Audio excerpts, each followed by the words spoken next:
So hello guys কেমন আছো সবাই? আশা করছি অনেক ভালো আছো। আজকে আমরা যাচ্ছি কলকাতা। তো আমি আর আমার একটা বন্ধু মিলে ভোর 3টের সময় বেরিয়ে পড়েছি ট্রেন ধরার জন্য। ফাইনালি এখন আমার বন্ধু চলে এসেছে আর টোটো চলে এসেছে। এখন আমরা টোটোতে করে যাচ্ছি বাস স্ট্যান্ডের দিকে। বন্ধুরা দেখতে পাচ্ছ এখন ভোর 3টের সময় বেরিয়ে পড়েছি, প্রচন্ড আন্ধার, এখন কিছু দেখাতে পাচ্ছি না তোমাদেরকে। সো গাইস প্রায় আধা ঘন্টা জার্নি করার পরে এখন আমরা পৌঁছালাম কলেশ্বর বাস স্ট্যান্ডে। এখন বাসের জন্য অপেক্ষা করছি। প্রায় 5 মিনিট অপেক্ষা করার পরে তখন আমরা বাস পেয়েছি। এখন আমরা বাসের মধ্যে উঠে গেছি। এখন আমরা বাস থেকে নেমে সাঁইথিয়া রেলওয়ে স্টেশনের দিকে যাচ্ছি। বাস থেকে নেমে হাঁটতে হাঁটতে দেখি সকাল হয়ে গেল।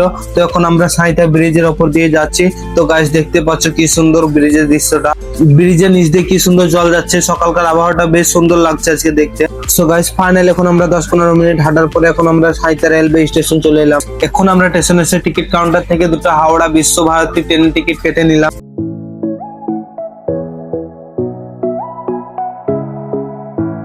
ফাইনালি এখন আমাদের টিকিট হাতে, এখন আমাদের টিকিট কাটা হয়ে গেছে। এখন আমরা আবার ব্রিজের মধ্যে হাঁটতে হাঁটতে আছি 4 নম্বর প্ল্যাটফর্মে, যেখানে আমাদের ট্রেনটি এসে লাগবে।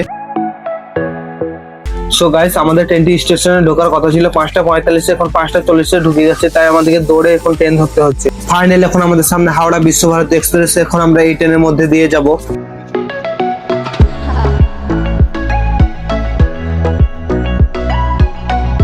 তো বন্ধুরা এখন আমরা ট্রেনে উঠে পড়েছি। প্রায় 5 মিনিট সাঁইথিয়া রেলওয়ে স্টেশনে দাঁড়িয়ে থাকার পর এখন সাঁইথিয়া রেলওয়ে স্টেশন থেকে বেরিয়ে যাচ্ছে ট্রেনটি। এখন আমাদের ট্রেনটি ছেড়ে দিয়েছে।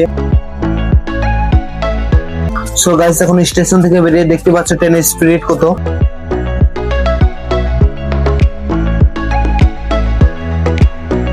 প্রায় 1 ঘন্টা থেকে ট্রেনের মধ্যে বসে আছি বন্ধুরা, তো এখনো পর্যন্ত একটা সিট পাচ্ছি না। আমার বন্ধু একটা পেয়েছে, ওটার মধ্যে কভার করে দুজন মিলে যাচ্ছি। সো গাইস প্রায় 1.5 ঘন্টা জার্নি করার পরে তখন আমরা দেশাত্মগ্রাম রেলওয়ে জংশন পার করে যাচ্ছি।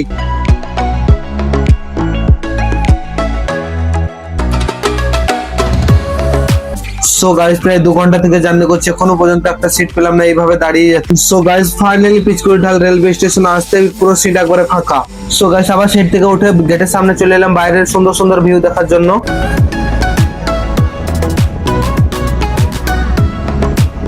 সো গাইস অনেকক্ষণ ধরে ব্লগ ভিডিও বানাচ্ছিলাম, তার জন্য একটু রিলস বানাতে মনে হয়েছিল, তাই একটু রিলস বানাচ্ছি।